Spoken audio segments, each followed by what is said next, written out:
Yig'ilishda bu borada belgilangan vazifalarning ijrosini ta'minlash maqsadida O'zbekiston Respublikasi Soliq qo'mitasi mas'ul xodimlari Andijon viloyatida bo'lib, eng avvalo huquqni muhofaza qiluvchi organlar hamda mahalla uyushmasi bilan hamkorlikda soha vakillari, tadbirkorlar va aholi ishtirokida davra suhbati o'tkazdi.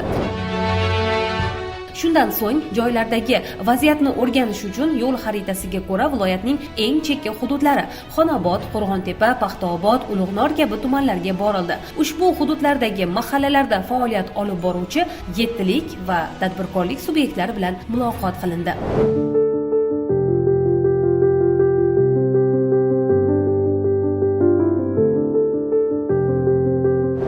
Qo'mitasi tomonidan rahbariyatdan kelishib, bizni mahallaga kelib turib, korrupsiyani oldini olish bo'yicha tushuntirish ishlari olib bordi. Korrupsiya qayerdan boshlanishi mumkin? Oddiy misol qilib oladigan bo'lsak, mahallani o'zidan ham boshlanishi mumkin-da. Soliq xodimi mahallada yurib, targ'ibot ishlarini olib boradi.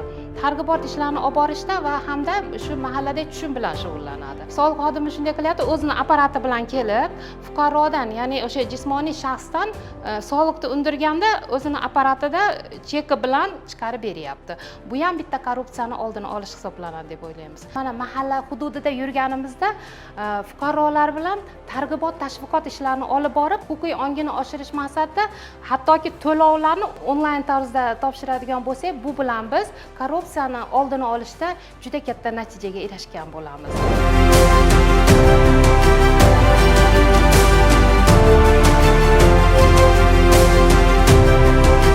Oddiy narsani tushuntirdi. Mana xalqda oddiy yer solig'i, mulk solig'i to'lash uchun xalq borib turib soliq idoralarida o'chirib kutib turadi. Shuni oddiy telefondan kirib turib to'lash, mobil telefon orqali to'lash shunaqasini ham o'rgatib ketdi-da, kirib qanday uyda o'tirgan holatda u mobil telefon orqali to'lasa ham bo'ladiganini tushuntirdi.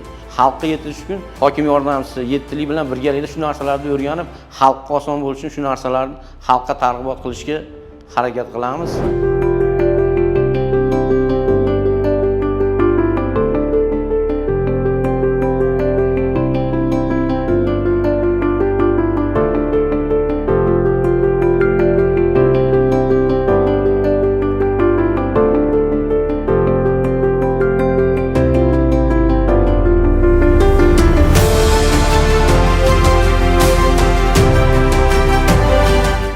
Asosan faoliyatimiz oziq-ovqat va noz-ovqat mahsulotlarida shug'ullanamiz. Aylanma soliq to'laymiz hozirgi kunda. Ko'proq biz asosan hisob raqami orqali o'tkazamiz.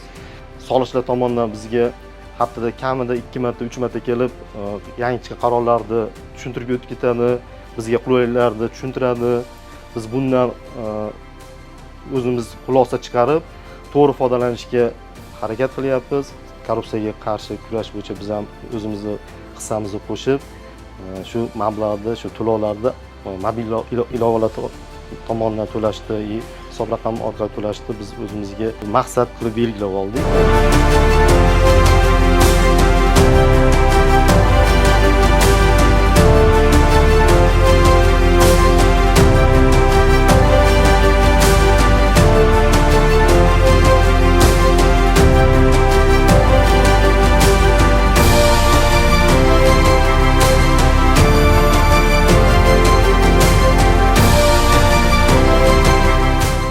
Bunday tadbirlar joylarda davom etmoqda.